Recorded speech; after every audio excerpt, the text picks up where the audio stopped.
सभी मित्रों को मेरा नमस्कार। सीटेट की परीक्षा 8 फरवरी 2026 को होगी।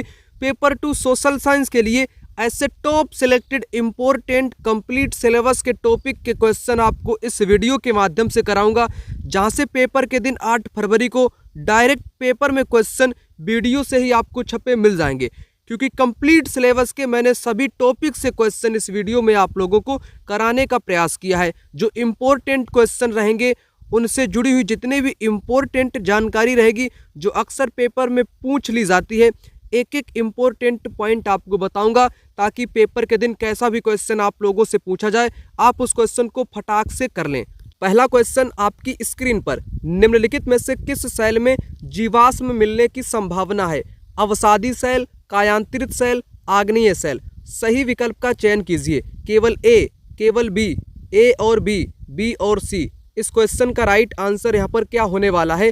आपको अगर बताना चाहूँ जीवाश्म किस सेल या चट्टान में मिलते हैं, तो आपका जवाब यहाँ पर हो जाएगा अवसादी सेल या अवसादी चट्टान में जीवाश्म मिलने की संभावना है।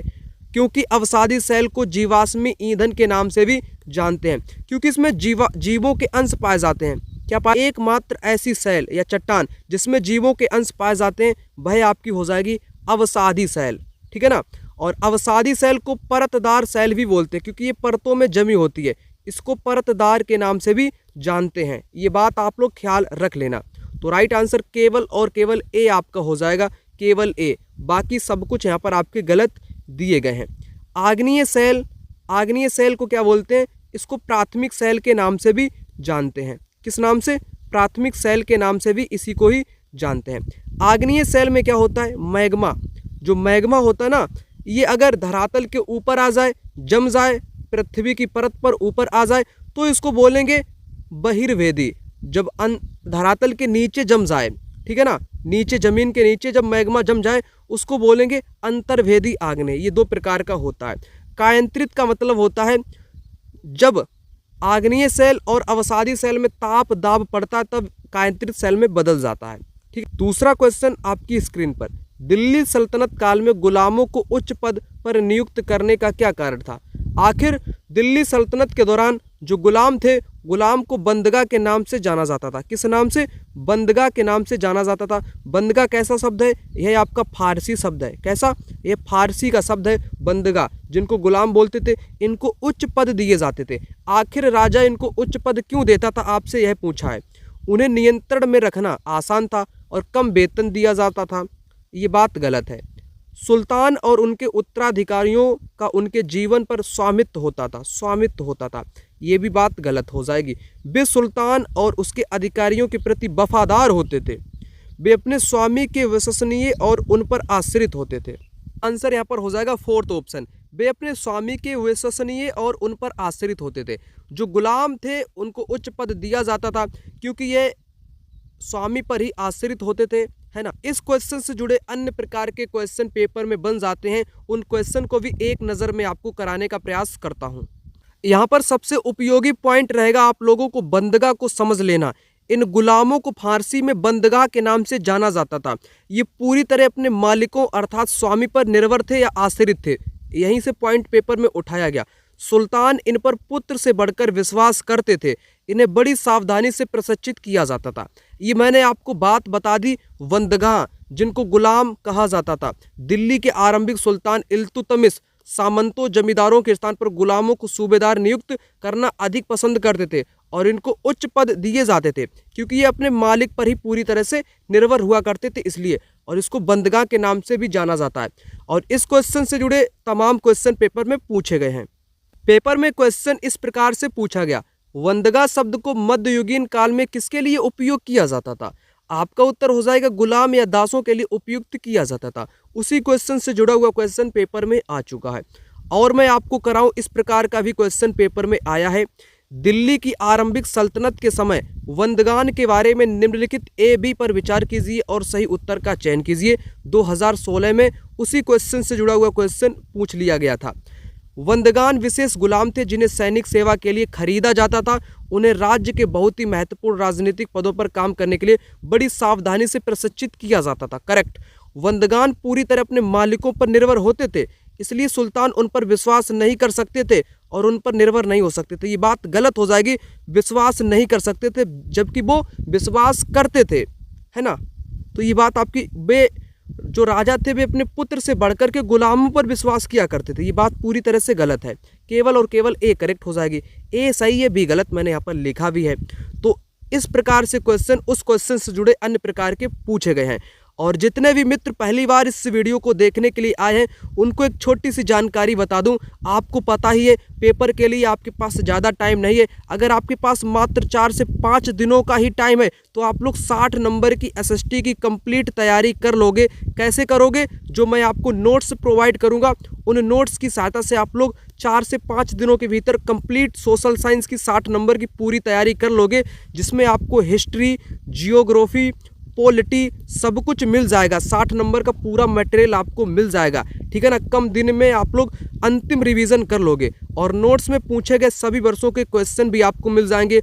उसी के साथ आपको थ्योरी भी इस प्रकार से मिल जाएगी। अलग से कुछ भी आपको पढ़ने की आवश्यकता नहीं पड़ेगी। अंतिम रिवीजन आपका हो जाएगा। एक नज़र डाल के आप लोग इनको देख लोगे तो भी सिलेबस का आपका पूरा कंप्लीट हो जाएगा, है ना। तो ये नोट्स आपको लेने कैसे, नंबर आपकी स्क्रीन पर है 9696400597। इस नंबर पर कॉल या व्हाट्सएप पर मैसेज करके इन नोट्स को प्राप्त किया जा सकता है। नोट्स का प्राइस 199 रुपये है। अब मैं आगे बात करूँगा। यहाँ पर कहता है भारतीय राज्य धर्मनिरपेक्ष है और विभिन्न प्रकार से धार्मिक भेदभाव रोकता है। इस वाक्य में राज्य शब्द का क्या तात्पर्य है? सरकार का विस्तृत कार्य क्षेत्र, देश की चुनी हुई सरकार, देश की सरकार की संपत्ति, संप्रभु लोगों की राजनीतिक संस्था जो निश्चित भूभाग में रहते हैं। राइट आंसर आपका 4th विकल्प यहाँ पर हो जाएगा। क्वेश्चन में आपसे राज्य शब्द पूछा है। भारतीय राज्य धर्मनिरपेक्ष है। कैसा है? भारतीय राज्य। तो भारतीय राज्य का अर्थ क्या है? भारतीय राज्य का अर्थ हो जाएगा संप्रभु लोगों की राजनीतिक संस्था जो निश्चित भूभाग में रहते हैं, उसको भारतीय राज्य के नाम से जानेंगे। या राज्य का यहाँ पर उसका तात्पर्य यहाँ पर इसी शब्द से हो जाएगा। और आपको ये पता होना चाहिए धर्मनिरपेक्ष से पेपर में ना जाने कितने क्वेश्चन अब तक पूछे जा चुके हैं और बार बार हमेशा पेपर में पूछे ही जाते हैं। इसलिए धर्मनिरपेक्ष को समझ लेना बहुत उपयोगी रहेगा और इससे जुड़े हुए क्वेश्चन को भी यहीं पर आपको तुरंत करा देता हूँ। जो मैंने अभी आपको क्वेश्चन कराया है उस क्वेश्चन में राज्य शब्द ही आपसे पूछ लिया गया था। इसको अच्छे से समझ लो। राज्य शब्द का अक्सर इस्तेमाल किया गया है। राज्य सरकारों से नहीं है। राज्य का मतलब सरकारों से नहीं होता। पहला पॉइंट ख्याल में रख लेना, राज्य का मतलब सरकार से नहीं होता है, ठीक है ना। सरकार से भिन्न अर्थ है राज्य का। यहाँ पर समझो, देखो, राज्य एक ऐसी राजनीतिक संस्था होती है जो निश्चित भूभाग में रहने वाले संप्रभु लोगों का प्रतिनिधित्व करती है, ठीक। तो प्रतिनिधित्व करती है, ये पॉइंट आपका है राज्य से संबंधित। तो यहीं से पेपर में क्वेश्चन आपसे पूछ लिया गया था। इस आधार पर भारतीय राज्य, नेपाली राज्य आदि से बात कर सकते हैं। भारतीय राज्य की एक लोकतांत्रिक सरकार है या कार्यपालिका राज्य का एक हिस्सा होती है। राज्य का मतलब सरकार से कहीं ज़्यादा व्यापक होता है। अब आपने यहाँ पर समझा, राज्य का मतलब सरकार से कहीं ज़्यादा व्यापक होता है, उसे सरकार के स्थान पर इस्तेमाल नहीं किया जा सकता है। ये राज्य की मैंने बात करी। राज्य शब्द आखिर होता क्या है, जहाँ से पेपर में क्वेश्चन आपसे पूछ लिया। उसके बाद मैं आपको समझाने वाला था धर्मनिरपेक्षता क्या है, सेकुलरिज्म। धर्मनिरपेक्षता, भारतीय राज्य ने धर्म और राज्य की शक्ति को एक दूसरे से अलग रखने की रणनीति अपनाई है। धर्म को राज्य से अलग रखने की इसी अवधारणा को धर्मनिरपेक्षता कहा जाता है। क्या कहा जाता है? धर्मनिरपेक्षता कहा जाता है। कुछ पॉइंट इंपॉर्टेंट हैं, फिर मैं आपको इससे जुड़े क्वेश्चन करा दूंगा। कोई एक धार्मिक समुदाय किसी दूसरे धार्मिक समुदाय को ना दबाए, कुछ लोग अपने ही धर्म के अन्य सदस्यों को ना दबाएं। राज्य ना तो किसी खास धर्म को थोपेगा और ना ही लोगों की धार्मिक स्वतंत्रता छीनेगा। राज्य खुद को धर्म से दूर रखता है और ना ही किसी एक धर्म को समर्थन देता है। ठीक। अब क्वेश्चन पर यहाँ पर मैं बात करूँगा धर्मनिरपेक्षता से जुड़े हुए क्वेश्चन। जैसे एक धर्मनिरपेक्ष राज्य क्या है, तो उसका आंसर हो जाएगा कोई राजकीय धर्म नहीं होता है। का कोई भी राजकीय धर्म नहीं होता, धर्मनिरपेक्ष राज्य उसको बोलते हैं। इस प्रकार का क्वेश्चन पेपर में आता है। दूसरा प्रकार आपके सामने है, कौन सा भारतीय धर्मनिरपेक्षता के संबंध में सही है? राज्य का हस्तक्षेप धर्म में संभव है, बिल्कुल संभव है। राज्य धार्मिक मामलों में हस्तक्षेप नहीं कर सकता है, नहीं कर सकता है, कर भी सकता है और नहीं भी कर सकता है, तो ये बात आपकी गलत हो जाएगी। धर्म से सैद्धांतिक दूरी बनाए रखना, ये करेक्ट हो जाएगा। धार्मिक प्रभुत्व को रोकने के लिए विभिन्न कार्य भी करता है, ये करेक्ट बात हो जाएगी आपकी। ठीक, ACD इस क्वेश्चन का जवाब हो जाएगा धर्मनिरपेक्षता के बारे में आपका। ठीक, तो आपने यहाँ पर इस क्वेश्चन को यहाँ पर समझ लिया। उसके बाद आगे देखो, ये क्वेश्चन समझो, ये सारे क्वेश्चन धर्मनिरपेक्षता से ही जुड़े हैं। राज्य से धर्म का पृथकीकरण किस ओर ले जाता है बताओ? बहुसंख्यकों की निरंकुशता से बचाव की ओर ले जाता है, करेक्ट। मौलिक अधिकारों के उल्लंघन से बचाव के लिए भी ले जाता है, करेक्ट। राज्य की लोकतांत्रिक कार्यविधि की ओर भी ले जाता है, सामुदायिक दंगों की घटनाओं की रोकथाम की ओर भी ले जाता है। तो राज्य के धर्म का पृथकीकरण इस ओर ले जाता है। अगर राज्य धर्म के मामले में समर्थन देगा तो बहुसंख्यकों की निरंकुशतावाद से बचाव नहीं हो पाएगा, मौलिक अधिकारों का उल्लंघन होगा, लोकतंत्र सही से चल नहीं पाएगा, सामुदायिक दंगे होंगे धर्म के बीच में। तो इसलिए पृथकीकरण ये सब शांति बनाए रखने का प्रयास करता है। तो आपने इस प्रकार का भी क्वेश्चन यहाँ पर देख लिया, ठीक है ना। उसके बाद एक और क्वेश्चन कराऊंगा, फिर मैं आगे बात कर लूंगा। भारत में धर्मनिरपेक्षता का सिद्धांत क्या दर्शाता है? इस क्वेश्चन को कर लिया तो सारा आपका वो ये धर्मनिरपेक्षता आपका कंसेप्ट क्लियर। सभी धर्म का समान प्रतिष्ठा पाते हैं, करेक्ट। राज्य भारतीय नागरिकों के सांस्कृतिक धार्मिक जीवन को नियंत्रित कर सकता है, बिल्कुल कर सकता है, करेक्ट। अल्पसंख्यकों के अधिकारों की सुरक्षा भी कर सकता है। राज्य का अपना धर्म है, राज्य का अपना कोई भी धर्म नहीं है। डी जहाँ पर उसको हटा देंगे, ABC आपका बच जाएगा, जो कि करेक्ट हो जाएगा। मैं आशा करूंगा आपने धर्मनिरपेक्षता और राज्य शब्द को बेहतरीन ढंग से समझ लिया होगा। अब मैं आगे के तमाम क्वेश्चन को कराने का प्रयास करता हूं। तो आपने इस क्वेश्चन को यहाँ पर अच्छे से समझ लिया, जो कि राज्य शब्द से जुड़ा हुआ था। नोट्स के सहायता से मैंने सभी डाउट आपके क्लियर कर दिए। नोट्स लेने के लिए नंबर यहाँ पर आपको दिख रहा है, इस नंबर पर कॉल या व्हाट्सएप पर मैसेज करके प्राप्त कर सकते हैं। शुरुआती सिक्कों को आहत सिक्के कहा जाता था, क्योंकि धातु के सिक्कों पर आकृतियां आहत थीं। आकृति देने के लिए सिक्कों को ठोस औजार द्वारा आहत किया जाता था। लोगों को आहत मुद्रा भुगतान के बाद रसीद के तौर पर मिलती थी। आसान संग्रहण संचयन के लिए सिक्कों को आहत किया जाता था। तो जो शुरुआती सिक्के थे ना, उनको आहत सिक्के बोले जाते थे। आखिर आहत सिक्का इनको क्यों बोलते थे? इसका एक ही कारण था, वो था धातु के सिक्कों पर आकृतियां आहत थीं या बनी हुई थीं। ठीक, इसलिए इनको आहत सिक्कों के नाम से जाना जाता था। उसके बाद अगला क्वेश्चन यहाँ पर कहता है, निम्नलिखित में से कौन सा नारा श्री नारायण गुरु ने दिया? श्री नारायण गुरु ने दिया। ठीक, मानवता की एक जाति एक धर्म एक ईश्वर, मानवता की एक भाषा एक धर्म एक ईश्वर, मानवता की एक भाषा एक जाति एक ईश्वर, मानवता की एक धर्म और एक ईश्वर। तो मानवता की एक जाति एक धर्म एक ईश्वर का नारा किस व्यक्ति ने दिया? श्री नारायण गुरु व्यक्ति ने दिया। और यह व्यक्ति कहाँ से थे? ये थे केरल के एझावा जाति के। केरल के थे ये। किस जाति से थे? एझावा जाति। एझावा जाति केरल में है। नारायण गुरु उसी जाति के थे, एझावा जाति के थे। तो इन्होंने कह दिया कि मानवता की एक जाति एक धर्म एक ईश्वर का नारा इन्होंने ही, नारायण गुरु ने ही दे दिया। तो नारायण गुरु को ख्याल में रख लेना, पेपर में क्वेश्चन अक्सर पूछ लिया जाता है। ठीक, उसके बाद अगला देखो, जैविक कृषि के संदर्भ में निम्नलिखित कथनों पर विचार कीजिए। पशु खाद का प्रयोग किया जाता है पोषण के लिए। जैविक कृषि रासायनिक कृषि अलग होती है, जैविक कृषि अलग होती है। जैविक कृषि में क्या किया जाता है? जो गोबर होता है ना, पशुओं का गोबर या पशु खाद का इसमें इस्तेमाल पोषण के लिए किया जाता है, आपको पता होगा। आनुवांशिक रूपांतरण उत्पादकता बढ़ाने के लिए किया जाता है। प्राकृतिक कीटनाशकों का प्रयोग किया जाता है, ये करेक्ट है। प्राकृतिक, आनुवांशिक रूपांतरण तो आपके रासायनिक उर्वरक से किया जाता है, लेकिन आपका जैविक कृषि से पूछा है, इसलिए बी आपका यहाँ पर गलत हो जाएगा। बी जहाँ पर उसको सबसे पहले आपको हटा देना पड़ेगा, मैंने हटा दिया। ए और सी आपके सामने बचा, जो कि करेक्ट जवाब यहाँ पर हो जाएगा। तो जो गोबर की खाद कह लो या जैविक कृषि जिसमें प्रयोग करेंगे, पशु की खाद हो गई और प्राकृतिक कीटनाशकों का इसमें प्रयोग किया जाता है। ठीक, क्लियर। उसके बाद आप भारतीय उपमहाद्वीप के प्रथम साम्राज्य पर परियोजना कार्य के लिए छात्रों को किस साम्राज्य के विषय में जानक एकत्रित करने के लिए कहेंगे? जानने के लिए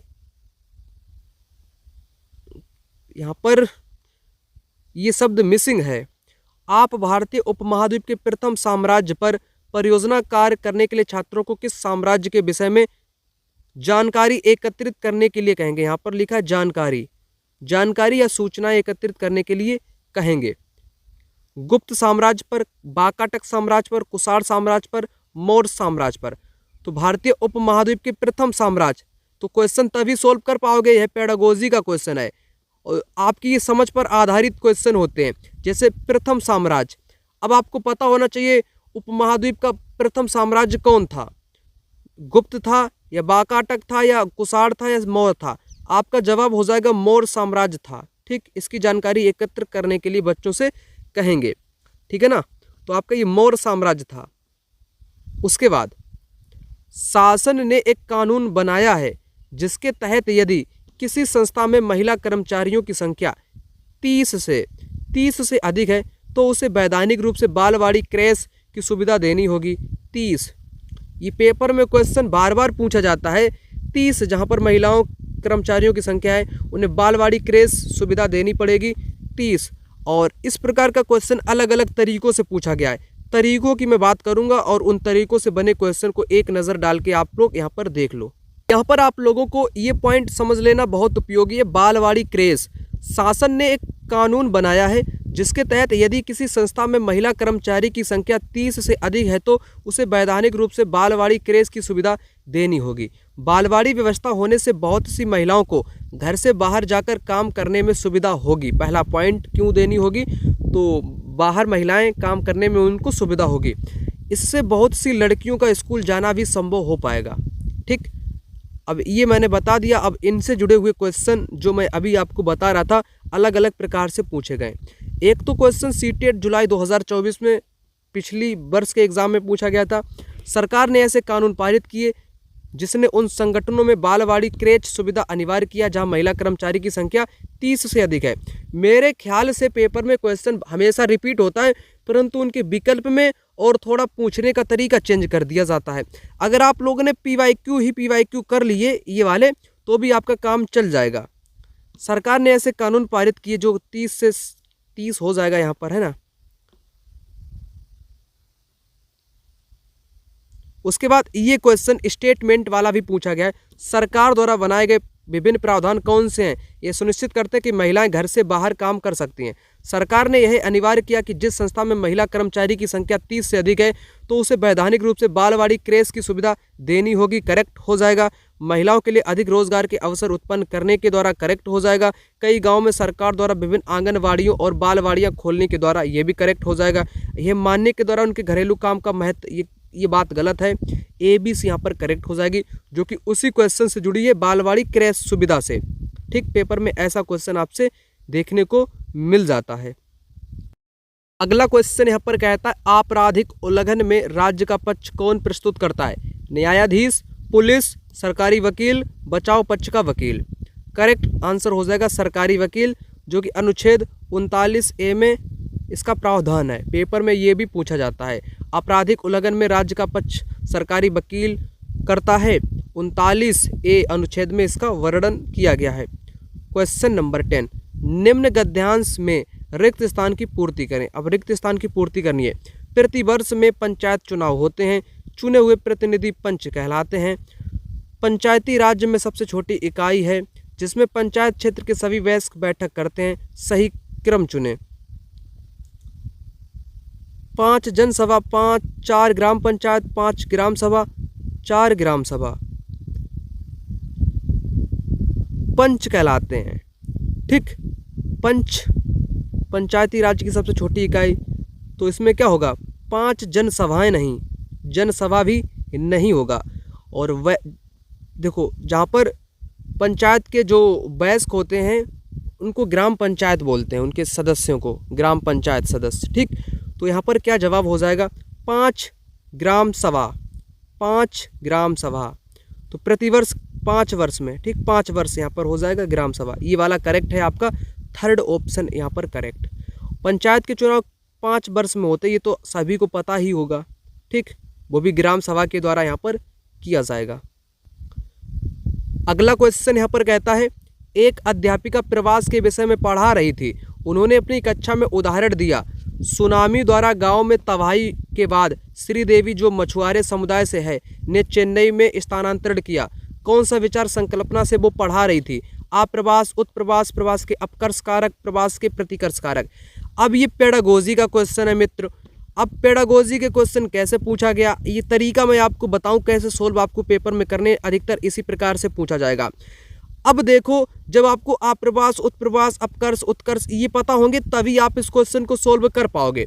जैसे एक अध्यापिका ने बताया अपनी कक्षा में कि सुनामी किसी गांव में आ गई, जो वहाँ की महिला थी वो थी मछुआरा, वो उसको बाढ़ के कारण वहाँ पर तबाही आ गई तो वो चेन्नई चली गई, मतलब कि एक जगह को छोड़कर दूसरी जगह वो चली गई, उसका स्थान वहाँ से छूट गया। स्थान छूटने का कारण होता है प्रतिकूल कारक, जिसको प्रतिकर्ष, मैंने आपको ट्रिक भी बताई थी। प्रतिकर्ष का मतलब आप लोग प्रतिकूल से लेना, जहाँ की स्थिति अच्छी ना हो, जहाँ पर विद्यालय ना हो, जहाँ पर पानी की उपलब्ध सुविधाएं ना हो, है ना, जहाँ पर कुछ भी ना हो, पढ़ने के लिए विद्यालय ना हो, खाने के लिए भोजन की सुविधाएं ना हो, बिल्कुल प्रतिकूल स्थिति हो, तो ये इनको बोलते हैं प्रतिकर्ष कारक।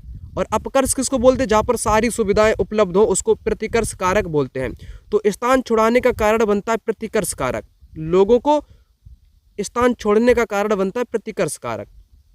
तो प्रतिकर्ष यहाँ पर आपका हो जाएगा। ठीक, क्योंकि उसने गांव छोड़ दिया, चेन्नई वो चली गई, स्थानांतरण हो गया उसका, तो इसको बोलेंगे प्रतिकर्ष कारक। अब कई मित्र को पता नहीं होगा कि अपकर्ष क्या है, प्रतिकर्ष क्या है, इनसे कैसे क्वेश्चन पूछे गए, किस किस प्रकार से पूछे गए, वो भी मैं यहीं पर लगे हाथ आपको करा देता हूं, ताकि डाउट में आप लोग बिल्कुल भी ना रहें, क्योंकि मैं हूं तो आपको ये सारे क्वेश्चन यहाँ पर फटाक से करा दूंगा, तभी इस क्वेश्चन को आप लोग समझ पाओगे। इन दोनों चीज़ों को सबसे पहले आपको समझाता हूं। पेपर में अलग अलग प्रकार से भी क्वेश्चन पूछे जाते हैं। एक मैं पेडागोजी का क्वेश्चन आपको कराऊं कि एक अध्यापिका है, जनसंख्या विषय पर कार्य कर रही है, चर्चा कर रही है, जन्म, मृत्यु, आप्रवास, उत्प्रवास का प्रयोग करके जनसंख्या में वृद्धि की गणना को कहा, तो ये जनसंख्या की प्राकृतिक वृद्धि की वो बात कर रही है। अब मैं आपको प्रवास बताने वाला था, ठीक है ना। जैसे ये क्वेश्चन आपकी स्क्रीन पर है, कौन सा कारक प्रवास को प्रभावित करने वाले प्रतिकर्ष। प्रतिकर्ष का मतलब मैंने आपको क्या बता दिया, प्रति से आप लोग प्रतिकूल कर लेना। प्रतिकूल का मतलब जहाँ पर कोई सुविधा ना हो। कार्य के बेहतर अवसर, तो ये प्रतिकूल आपका नहीं होगा, प्रतिकर्ष नहीं होगा। बेहतर स्वास्थ्य सुविधाएं भी आपका प्रतिकर्ष नहीं होगा।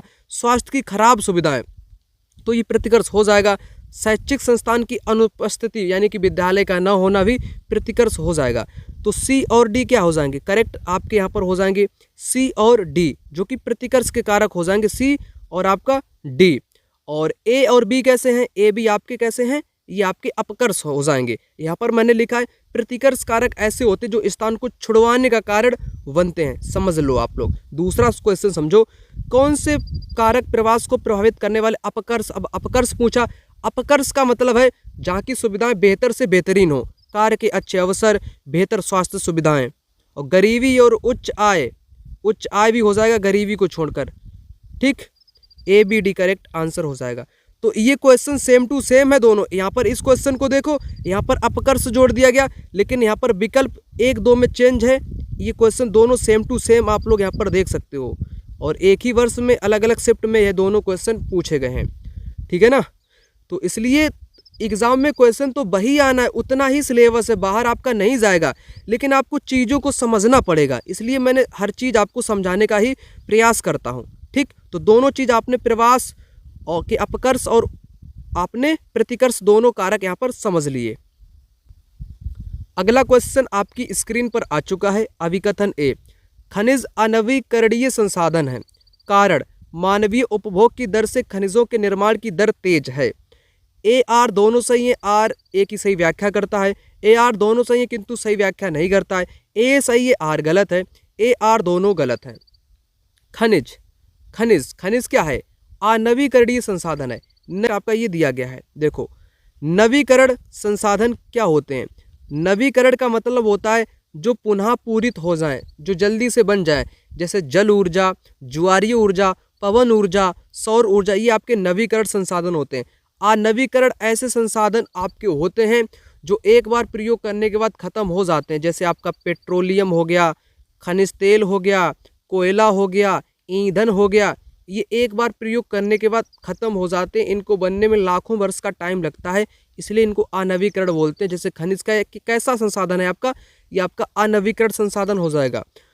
परंतु यहाँ पर कारण दिया गया है मानवीय उपभोग की दर से खनिजों के निर्माण की दर में तेज है। ये बिल्कुल गलत है, क्योंकि खनिजों को बनने में मैंने आपको क्या बताया, लाखों वर्ष का भी टाइम लगता है, हजारों या लाखों वर्षों का इसको टाइम लगता है। ये शीघ्र नहीं बनते हैं, ना ही तेज गति से इनका निर्माण होता है। ये बात बिल्कुल गलत दी गई है, सिर्फ ए करेक्ट हो जाएगा। ए सही है, आर गलत है। इस क्वेश्चन का जवाब यहाँ पर थर्ड ऑप्शन करेक्ट आंसर हो जाएगा। उसके बाद अगला देखो, जिन क्षेत्रों में गर्म व ठंडी जलधाराएं मिलती हैं, कोहरे के मौसम का अनुभव किया जाता है, जिससे जल यातायात प्रभावित होता है।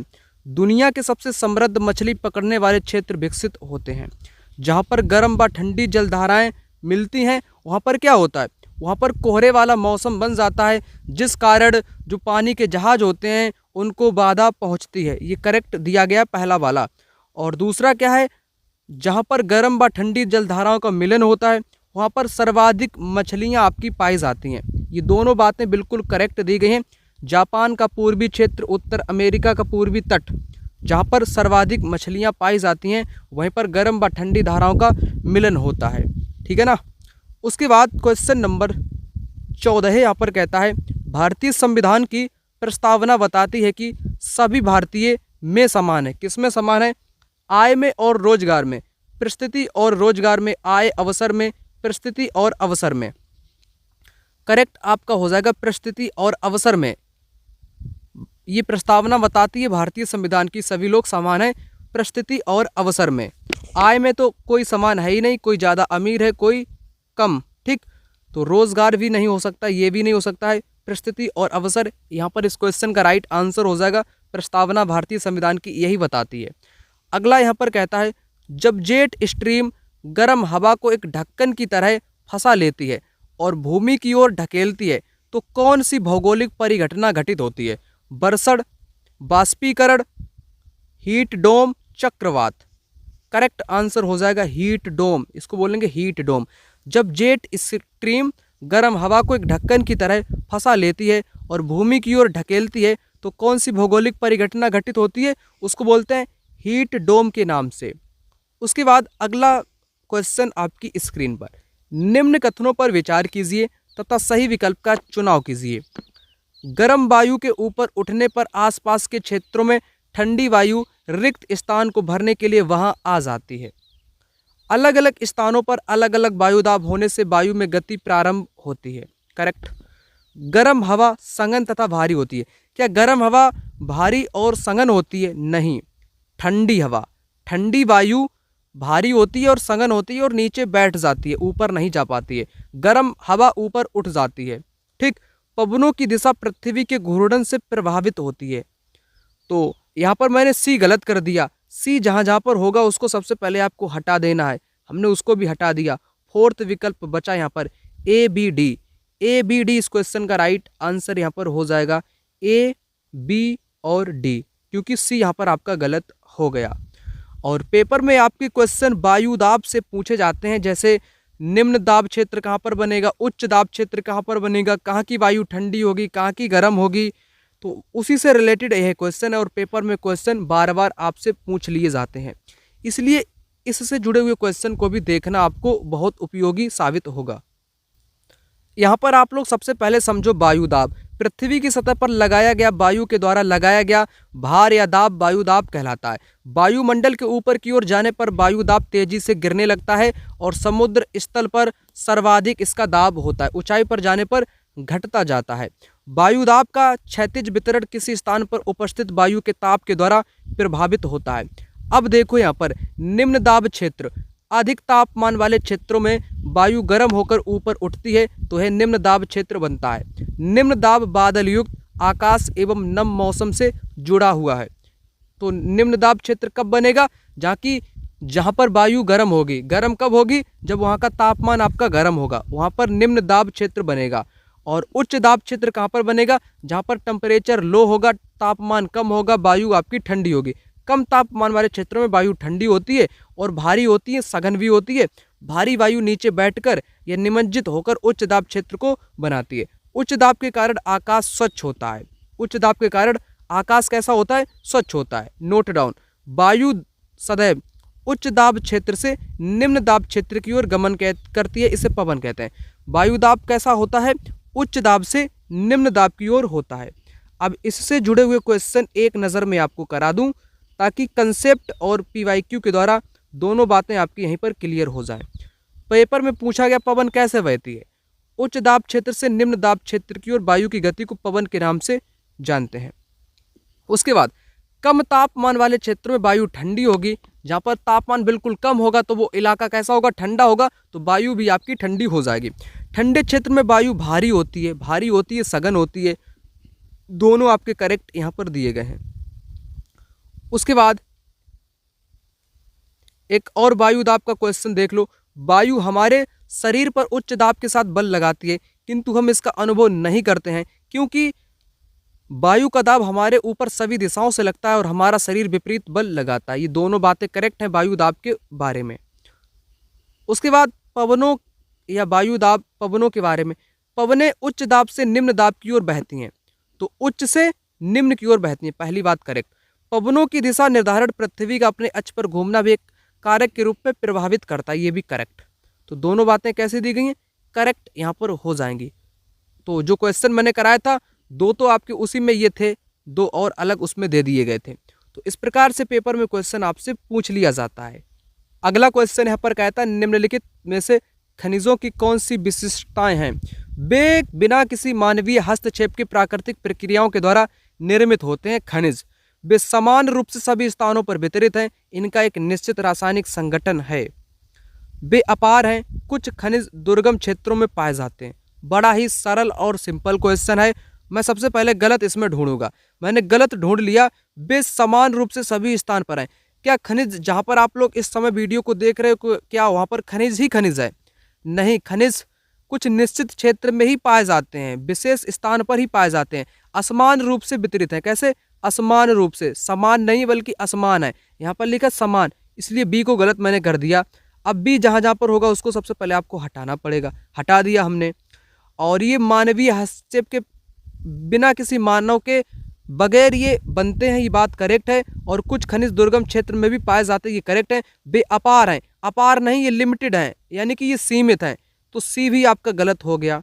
तो ए और डी इस क्वेश्चन का राइट जवाब यहाँ पर हो जाएगा, ए और डी। इस प्रकार से अब अगला देखो यहाँ पर, भारत में मानसून के मौसम पर निम्नलिखित वक्तव्यों पर विचार कीजिए और सही उत्तर का चयन कीजिए।